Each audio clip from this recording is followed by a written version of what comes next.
Olá, seja bem-vinda ou bem-vindo ao Meninas e Mulheres na Literatura.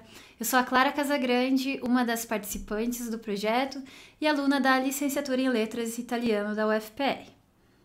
Ao longo dessa semana, nós conversamos já bastante pelo Instagram, que é esse aqui, @Meninas e Mulheres na Literatura, sobre a obra Madre Piccola, de Uba Cristina Alifará, e agora a gente vai se aprofundar um pouco mais em algumas das temáticas da narrativa da história, da estrutura, do enredo e do contexto histórico, do contexto no geral, em que essa história está situada. Então, para começar, eu já vou fazer um pedido para você. Eu vou expor agora um pouco mais os personagens que estão presentes nessa obra, e eu quero já pedir para você fazer o seguinte: ir anotando ao longo do vídeo as suas impressões, principalmente sobre as personagens femininas da história. A gente vai ver que elas são super complexas e diferentes, apesar de participarem, de certa forma, todas de um mesmo contexto. Então, vai anotando, vai tirando as suas conclusões e impressões, porque depois eu vou querer que você me conte aqui nos comentários e também que adicione o que, ao seu ver, as personagens sentiram durante a história, na vida delas, enfim, nos contextos em que elas estão situadas. Muito bem, sem mais delongas, vamos começar a falar um pouco mais sobre Madre Piccola. Eu trouxe aqui do lado uma espécie de mapinha para a gente entender um pouco mais da ligação dos personagens e depois eu vou entrar um pouco nos detalhes das características de cada um. Eu coloquei algumas setas que vão indicar as relações que esses personagens, todos eles, sem exceção, em algum momento na história, cruzam os seus caminhos se cruzam. Tanto Barney como Domenica, que a gente vê ali que elas têm uma relação familiar, elas são primas, Domenica e Tagere, que se casam, Tagere e Lu, que são irmãos, Tagere e Shukri, que são ex-marido e mulher. Depois vemos que Barney vai encontrar Mohammed e Mohammed encontra Lu. E a própria Domenica, em algum momento, vai ter a ver com Lu e com Shukri também. Por que eu estou falando isso? Isso é muito importante para a gente entender essa rede, essa teia que se forma dentro dessa história e que tem tudo a ver com essa ideia de diáspora que a gente vai se aprofundar daqui a pouquinho, vai expandir um pouquinho mais essa ideia daqui a pouco.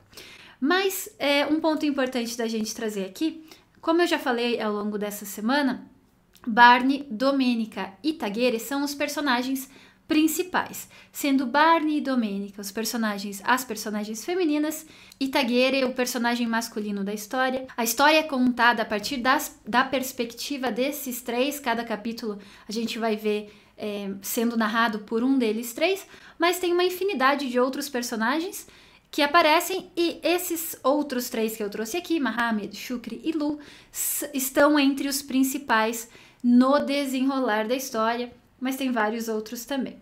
Bom, vamos ver as características então de cada um deles. Então a nossa primeira personagem aqui é Barney, que a gente sabe que ela nasceu na Somália, que ela vai para Roma no início da Guerra Civil na Somália, que acontece ali no começo dos anos 90, e que ali em Roma ela trabalha como obstetra. Ela trabalha como obstetra, como enfermeira num hospital. Embora isso não tenha sido imediato, quando ela vai para Roma, ela é jovem, né? Está ali em torno dos seus 18, 20 anos, a gente não tem a idade precisa, mas dá para entender que ela é jovem. Então ela estaria começando uma carreira, começando a estudar e tudo mais, e até ela conseguir a se consolidar, se posicionar nesse cargo, vão acontecer algumas coisas, algumas dificuldades, que isso é muito bem contado na história. Muito bem, o que nós sabemos sobre ela, o que nos importa aqui agora, é que Barney encontra Mohammed no hospital. Então, um dos personagens que eu trouxe ali, que é o Mohammed, ele acaba virando paciente do hospital onde ela trabalha.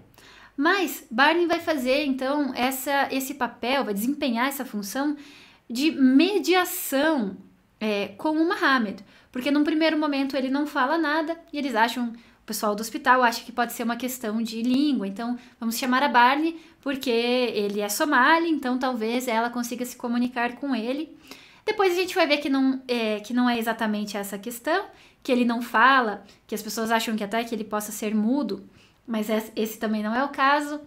E depois a gente consegue descobrir um pouco de qual é a história dele. Então, esse é o primeiro encontro que a gente tem aqui desses dois personagens. A Barney também, ela vai encontrar Shukri em que situação? Ela vai encontrar a Shukri na loja do Kamar. Essa é uma loja que vende artigos de origem da Somália e que é um ponto de referência, um ponto de encontro da comunidade somali em Roma. Essa questão da cartografia, da geografia, do espaço urbano e do espaço no geral, está muito presente na obra. Muito interessante, porque como a gente está nesse contexto de migração, de pertencimento, tem tudo a ver com os lugares, e não só os lugares físicos, mas também os lugares de fala, né? E é por isso que os nossos personagens aqui, cada personagem traz muito de si, da sua história, do seu lugar de fala para essa narrativa. Aqui tem uma situação que contextualiza muito bem o que significa essa loja do Kamar, que é essa loja que vende artigos de origem somali. Vende tutto ciò che una donna somala può desiderare. Vende tudo aquilo que uma mulher somali pode desejar. Então, é assim que ela descreve essa loja do Kamar, para falar que tem todos aqueles artigos, tudo aquilo que remete também à casa, né? Todos aqueles objetos da nostalgia, da cultura, que vão ocupar esse espaço, estão nessa loja e acaba sendo um ponto de referência. Muito bem, passando para Domênica, o que temos aqui sobre Domênica? Ela é a nossa personagem filha de pai somali e de mãe italiana. Então ela vai ter essa questão identitária, do pertencimento, muito aflorada. Porque enquanto os outros todos migram, né, eles todos deixam a Somália, eles não têm dúvidas de que eles são somali. Já a Domênica coloca tudo isso em xeque, tudo isso em questão, por ela ter essa vivência e essa origem dupla, né, de certa forma. Então, com uma mãe branca italiana e com um pai negro somali, uma mãe católica, um pai muçulmano, não praticante, mas sempre muçulmano. Então, todas essas questões afloram muito nela e ela, por isso, ela é uma personagem que vai trazer muitos desses questionamentos. A gente vai ver isso muito aflorado na personalidade dela. A gente sabe que ela nasceu na Itália e ela passou a infância na Somália até a guerra começar. O pai dela, a gente fica sabendo na história, que foi estudar na Itália quando jovem, conheceu uma mulher italiana, tiveram uma filha, a Domênica, e depois se mudam para a Somália. E por a Domênica ter essa questão do pertencimento, de não saber qual é o lugar dela, ela se sente perdida no momento que ela precisa ir para a Itália. Ela se sente perdida no momento que ela precisa deixar a Somália. Então, quando ela chega na Itália, assim que ela deixa a Somália, ela passa por ali, não sente que tem vontade de ficar, mas fica perambulando durante 10 anos, passando pela Itália, indo para a Holanda, passando pela Inglaterra, Alemanha, até chegar nos Estados Unidos, que é onde ela encontra Tagere e se casa.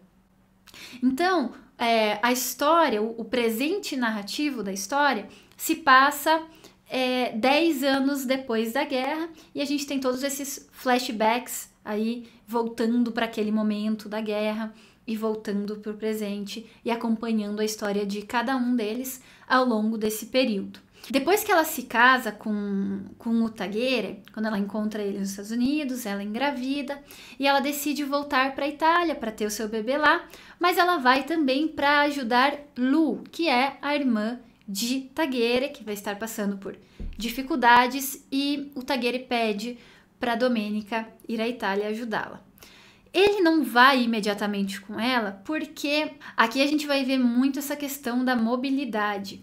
Então, veja que interessante. A gente tem uma personagem ítalo-somali que, por ser italiana também, tem um passaporte italiano, ela tem portas abertas para o mundo, ela tem mobilidade, ela pode entrar e sair de um país e outro, enquanto os outros personagens não vão ter essa facilidade, eles são refugiados, eles estão lutando o tempo todo para conseguir documentos, para poder ficar regular num país, para tentar, para conseguir os auxílios de cada estado de bem-estar social que cada governo oferece nos determinados países do primeiro mundo, né, do norte do mundo, e enfim. A gente tem esse contraste entre um e outro, um personagem e outro, e é uma questão extremamente atual, uma coisa que nós vivemos atualmente, né? O mundo os passaportes têm pesos diferentes, as pessoas são consideradas de formas diferentes, dependendo do país que elas vêm, da cor da pele e todas essas questões. Muito bem, vamos ver um pouco agora sobre Tagere, que é o nosso personagem masculino aqui. O que nós acompanhamos da história dele? Nós acompanhamos a história dele ainda na Somália, né? Nós sabemos o que acontece com ele antes da guerra. Então, naquela época, ele era casado com Shukri, mas logo em seguida começa a guerra e eles querem, né? Eles começam a deixar o país. Então, naquele momento, a Shukri vai para Etiópia, ela tem familiares lá, e ele tenta ir para os Estados Unidos. Mas antes disso, ele passa pela Itália. Naquele momento, isso é um ponto importante, porque naquele momento a gente vai ver uma participação da Itália com essa questão de ajuda humanitária, por ter sido o país colonizador da Somália durante tanto tempo, até 10 anos antes da eclosão da guerra. Então, por isso que tem essa passagem do Tagere na Itália, como tem essa passagem da Itália para todos eles, nessa presença da Itália na vida de todos eles, como a gente está vendo e veremos e continuaremos vendo aqui. Então, 10 anos depois do começo da guerra, de todos eles deixarem a Itália, e agora aqui principalmente o Tagere, ele conhece Domenica e ele quer se casar com ela. Mas ele descobre que está legalmente casado com Shukri. E desde então, desde que ele estava casado com Shukri, desde que ele deixou a Somália, ele também não conheceu o seu filho com Shukri. Por quê? Porque o que a gente vai ver agora falando da Shukri é que na época em que eles se casaram, começou a guerra, ela fugiu para a Etiópia, ele tentou ir para os Estados Unidos. Quando ela chega na Etiópia, descobre que já estava grávida. E aí, o que acontece é que ela quer se refugiar na Itália. Ela também tem familiares lá.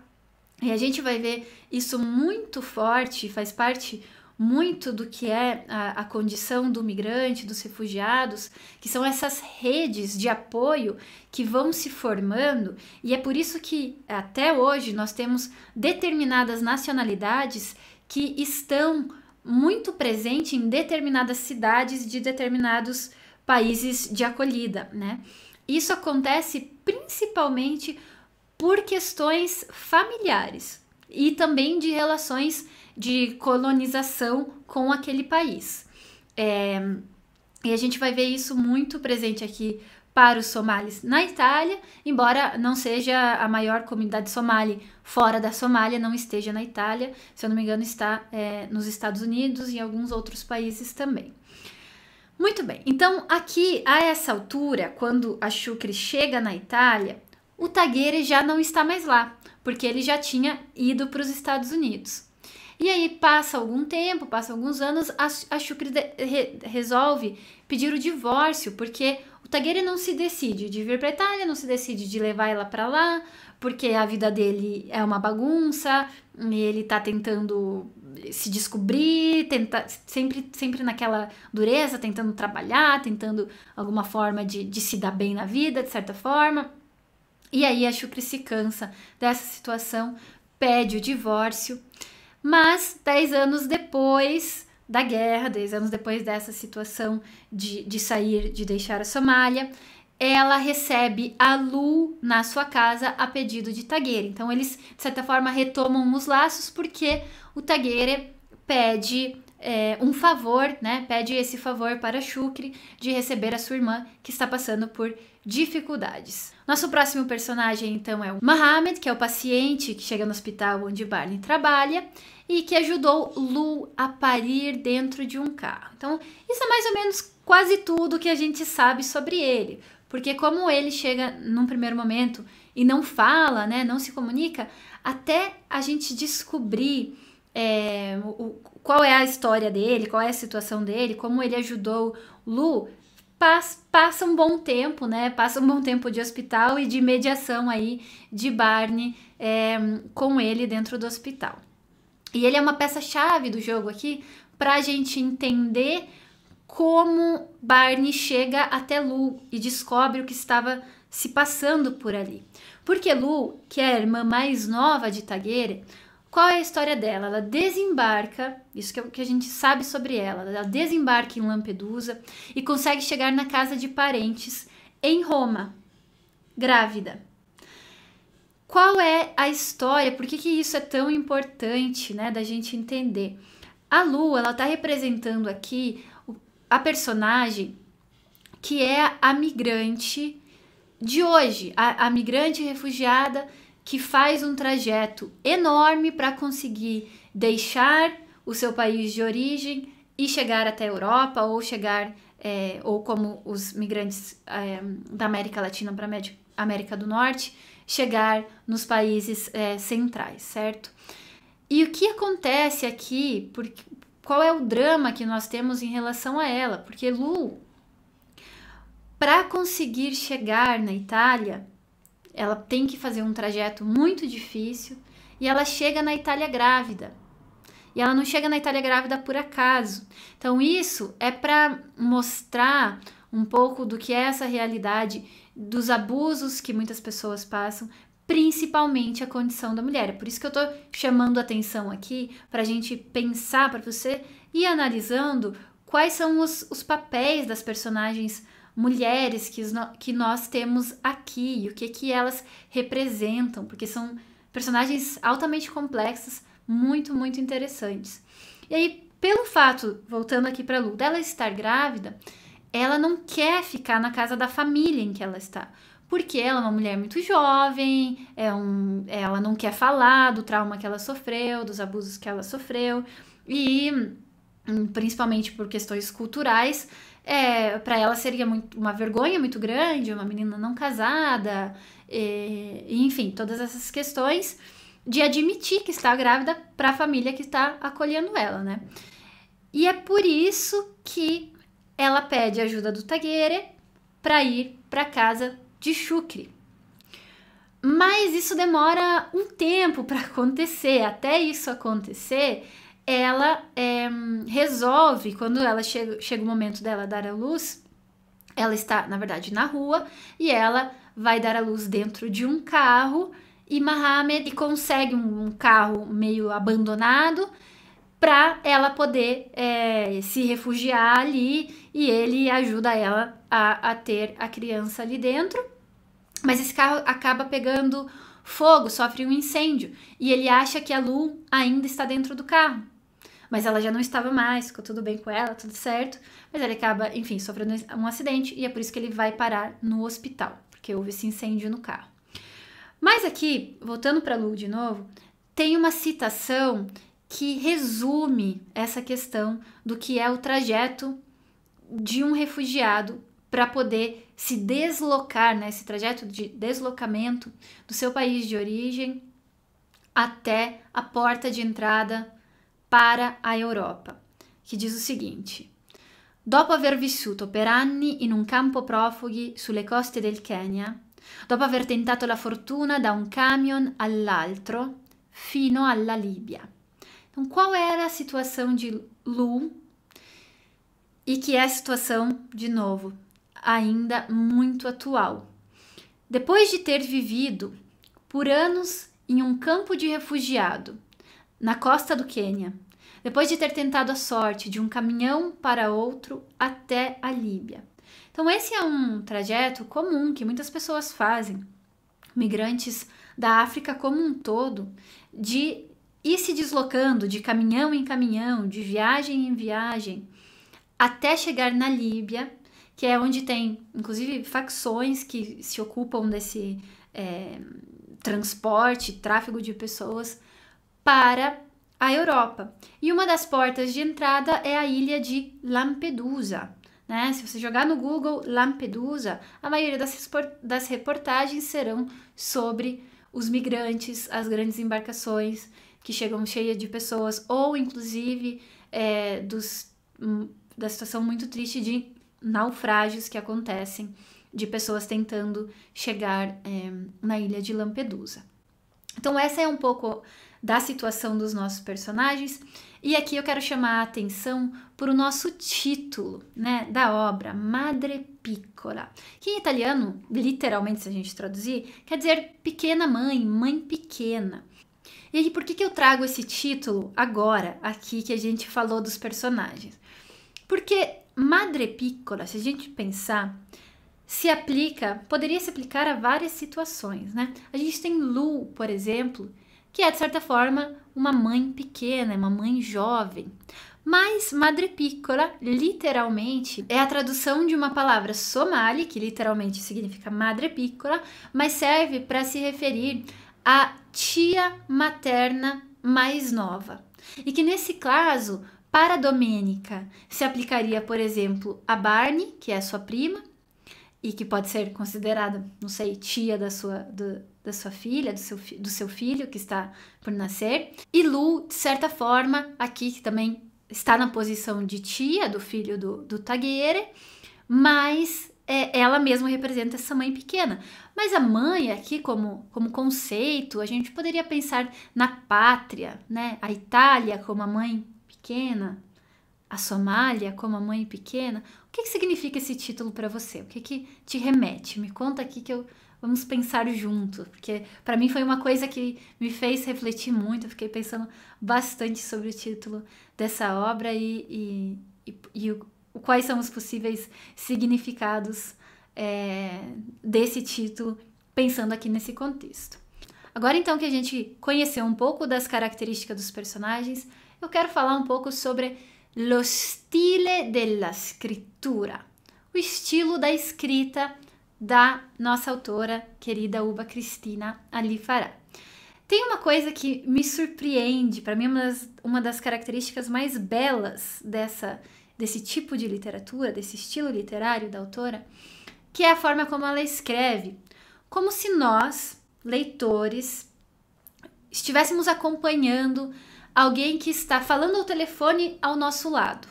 Então, imagina a seguinte situação: tem alguém no telefone conversando do seu lado, você está ouvindo a história, você está por dentro da conversa dessa pessoa, mas você não ouve o interlocutor. Então, você entende a conversa a partir daquilo que a pessoa que está do seu lado está falando. E a gente imagina, talvez, o que o interlocutor diga. É isso que está muito presente aqui. E isso, de certa forma, eu acho que tem a ver muito com a cultura somali em relação ao telefone. Como os somalis usam o telefone. É uma coisa que está muito presente na cultura deles. Inclusive no livro tem histórias sobre isso. E tem entrevistas que a autora já deu falando sobre a importância do telefone para o somali, como eles usam muito o telefone, fazendo ligações para contar do dia a dia, para contar as questões. De certa forma, se a gente pensar desse ponto de vista, é uma espécie de homenagem também à cultura somali, né? Eu trouxe aqui uma citação, então, para a gente tentar observar esse estilo de escrita. Si immagina? No, non ci sono andata subito. Era sera ormai. Meglio aspettare il giorno dopo per andare a Porta Pia e addentrarmi sulla sinistra in via dei Vellini. Conosce quella zona? Quartiere di ambasciate e di ville. Silenzio di luoghi esclusivi. Era molto che non andavo all'ambasciata. L'ultima volta era stato lo scorso 1° luglio. Sa, l'anniversario della nostra indipendenza. Liberi? Liberi dagli italiani. A senhora imagina? Não fui imediatamente. Já estava tarde. Era melhor esperar o dia seguinte para ir em Porta Pia e entrar pela esquerda na Rua da Eveline. Conhece aquela área? Bairro de embaixadas e mansões. Silêncio de lugares exclusivos. Fazia tempo que eu não ia à embaixada. A última vez foi no 1º de julho passado.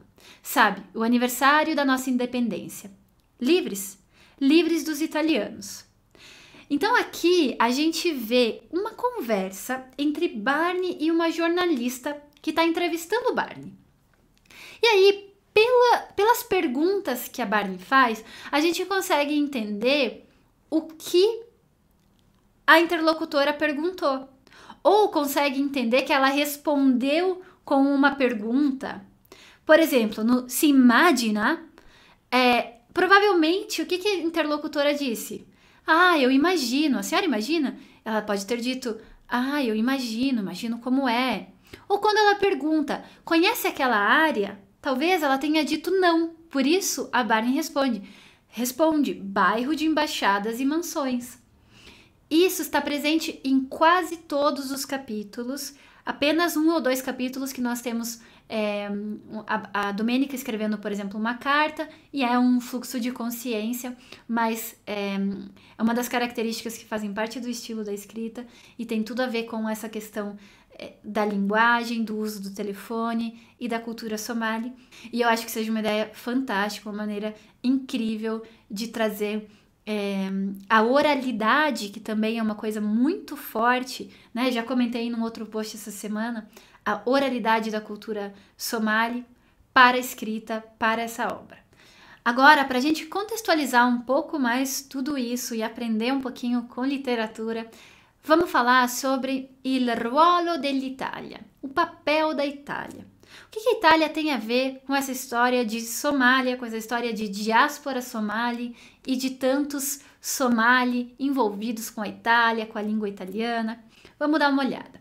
Para a gente entender qual é o papel da Itália, a gente precisa voltar um pouquinho no tempo e entender como se deu a unificação da Itália. Como é que a Itália, como a gente conhece ela hoje, né, como a nação italiana, a botinha, nasceu? Bom, ela, em relação aos outros países da Europa, nasceu muito tarde, se unificou muito tarde.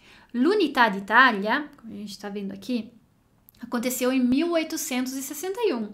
A essa altura, as potências europeias, como França, como Inglaterra, Alemanha, já estavam extremamente consolidadas e já tinham colonizado meio mundo. Então a Itália, nesse momento, precisa correr para conseguir se equiparar às outras potências. E é por isso que a Itália começa esse processo de colonização.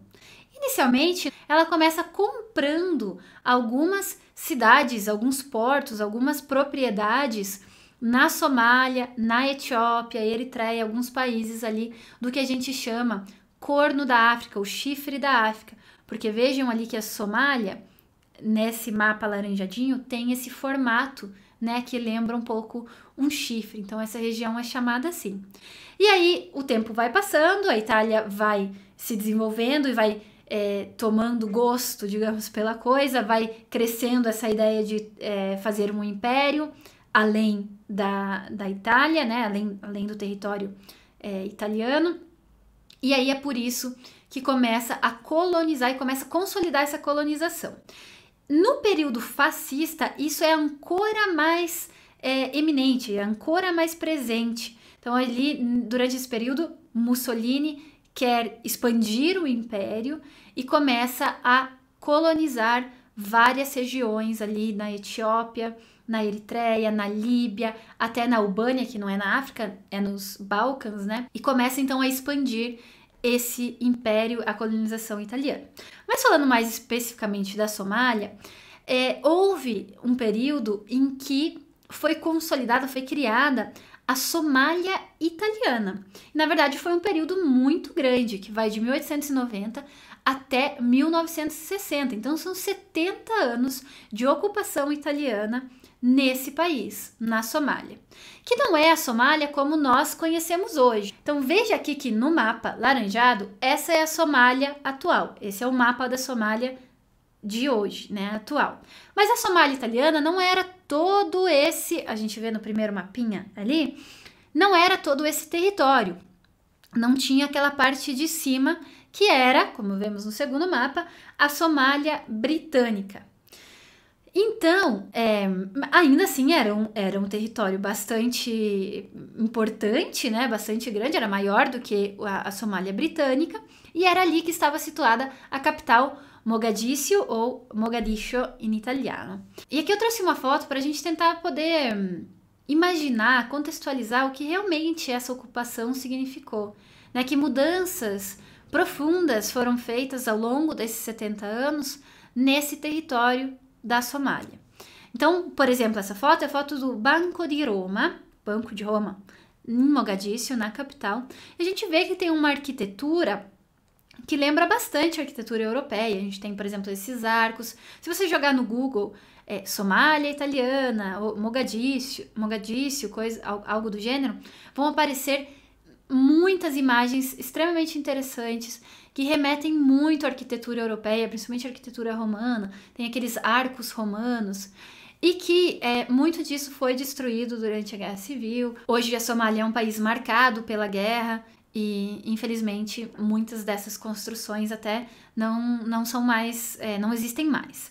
Mas é muito interessante para a gente ter uma noção do que significou essa colonização.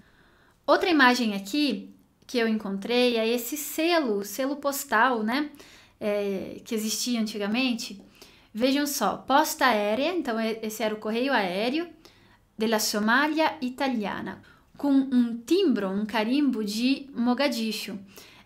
Extremamente interessante, né? A gente vê como isso, qual é essa relação que teve entre Itália e Somália e que muitos desconhecem, inclusive na Itália é um tema que se fala muito pouco.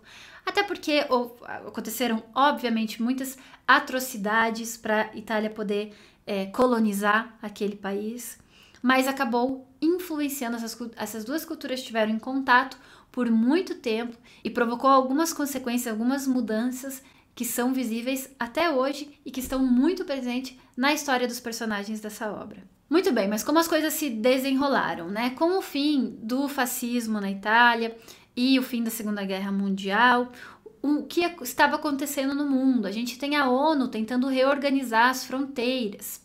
E aí a Itália fica responsável pela Somália nessa situação de Amministrazione Fiduciaria Italiana della Somália, que é um protetorado. E o que é um protetorado? Um protetorado é quando um país ele é responsável por outro país do ponto de vista, digamos, externo, internacional.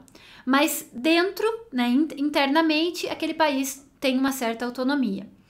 E isso aconteceu até 1960, para a Somália ir se desenvolvendo, ir se preparando para a independência, a democracia, etc, etc. Então a Itália acompanhou esse processo. No final a gente teve a independência, tivemos eleições, mas em 1969, então 9 anos depois da independência, aconteceu um golpe militar pelo Siad Barre, que foi esse ditador que comandou a Somália por um pouco mais de 20 anos, de 69 até 91, até que em 91 vários grupos que queriam depor o presidente começam a brigar entre si, o presidente cai e aí começa uma guerra civil e uma luta para chegar ao poder, que até hoje, de certa forma, se manteve. Então, essa é a história, tudo isso que acontece, vejam que bagagem que os nossos personagens carregam até a história deles, né? Porque é isso que tem por trás da história deles até todos eles deixarem a Somália. Quero saber também aqui o que dessa história você já conhecia. Lá no post do Instagram, aqui do Meninas e Mulheres, muita gente comentou, vocês fizeram pesquisas maravilhosas, entendendo um pouco mais sobre essa situação da Itália e da Somália, como foi o processo de colonização que se deu, enfim, conhecendo mais sobre um lugar que é um lugar que se fala muito pouco, tá muito pouco no nosso imaginário, a Somália, né? Eu acho que é muito legal a gente conseguir aprender um pouco sobre isso através da literatura E fazendo isso com uma obra de uma beleza ímpar, né? Muito bem, agora eu quero trazer alguns trechos que a gente tem no livro que vão exemplificar, que vão dar vida a essa relação histórica entre Somália e Itália. Nessa citação aqui, a gente vai ver um pouco a questão da língua. Como o italiano se tornou a língua oficial da Somália durante esse período de ocupação, que é bastante tempo. A gente teve aí gerações e gerações de pessoas que foram instruídas em italiano. Vamos ver. Essa é uma citação da Barney. Si complimenta per il mio italiano? Conosco questa lingua dall'infanzia. Ho iniziato dalle scuole dell'obbligo insieme a mia cugina Ahad. Ma dovrebbe saperlo, noi somali conosciamo quasi sempre l'italiano. Se non altro i miei zii, fino alla generazione scorsa. Io avevo mia cugina con cui allenarmi, Domenica Ahad, italo-somala. O senhor está elogiando meu italiano? Conheço a língua desde a infância. Eu comecei no ensino fundamental, junto com minha prima Ahad. Mas você deve saber, nós somalis quase sempre sabemos italiano. Pelo menos meus tios, até a geração passada. Eu tinha minha prima para treinar, Domenica Ahad, uma ítalo-somali. Aqui a gente tem uma questão muito curiosa, porque Barney e Domenica, elas nasceram já quando a Somália era um país independente. Então, o que aconteceu com a independência da Somália? O italiano deixou de ser língua oficial. O somali era uma língua apenas falada, uma língua oral, não tinha versão escrita. Mas, com a ditadura, com o golpe militar de Siad Barre, o somali vira também uma língua escrita. Então, para-se de ensinar o italiano na escola, vira apenas uma disciplina como segunda língua, ensinada como segunda língua. E é por isso que ela diz, eu tinha minha prima para praticar, porque o italiano que ela aprende na escola é um italiano de língua estrangeira, né? Não mais aquele italiano que é o italiano da burocracia, das pessoas instruídas, etc. Então, essa é uma questão bastante interessante. E essa questão da língua, a gente vê que aparece para vários personagens, né? Para os três aqui, principalmente. Essa é uma citação do Taghieri. Vamos ver. Ragazzo, vuoi aiutare tuo zio? Dovevo tirare fuori tutta quella carne tenera di capretto e ripassarla nella marinata. Dicevano marinata. I vecchi ce l'hanno proprio in fondo l'italiano. Immaginati, imparare una lingua da bambini, quando hai la testa libera da preoccupazioni. Quanta ce ne entra? Rapaz, você quer ajudar seu tio? Eu tinha que tirar toda aquela carne macia de cabrito e colocá-la na marinata. Eles diziam marinata. Os idosos têm o italiano no fundo. Imagine, aprender uma língua quando criança, quando sua cabeça está livre de preocupações. Quanta língua cabe? Essa é uma situação em que o Taghieri está num momento de confraternização com outros somali. E eles estão ali falando somali, não estão falando italiano. Mas as pessoas mais velhas, mesmo falando somali, vêm à tona, aparecem, saem essas palavras em italiano. A palavra que a gente tem aqui é marinata, né? Que é de marinada, marinar alguma coisa, marinar a carne aqui nesse caso. E aí ele traz que os velhos têm o italiano no fundo, ou seja, eles são a geração que aprendeu italiano como primeira língua, né? Como a língua, pelo menos a língua oficial. Embora nas ruas, entre a família, se falasse o somali, o italiano era a língua oficial. Outra consequência que nós temos aqui é a diáspora somala, a diáspora somali. Então, se a gente pensar a diáspora como uma comunidade de pessoas que deixa, né, seu território de origem e se estabelece em outro lugar, tanto por motivos voluntários ou involuntários, né, ou forçadamente, como é o caso aqui da diáspora somali. Eu trouxe uma citação que faz muito sentido para a gente entender por que essa diáspora somali ela é tão espalhada, né? A gente vai ver que a cartografia dessa diáspora não é só a Itália, embora tenha essa relação né, essa relação histórica com a Somália, mas a gente vai ver, como já apareceu aqui em outras citações, da Barney passando por Alemanha, por Inglaterra, por Holanda, até chegar nos Estados Unidos, em que tem ali sim uma comunidade muito expressiva, muito grande de somalis. E aí aqui ela diz o seguinte, essa também é uma situação da Domenica, né? Ho peregrinato per quasi 10 anni tra Europa e America, seguendo le mode che muovevano le masse dei giovani della mia età da un continente all'altro, da un welfare peggiore a uno migliore. Vaguei por quase 10 anos entre a Europa e a América, seguindo a moda que moveu as massas de jovens da minha idade de um continente para outro, de um welfare pior para um melhor.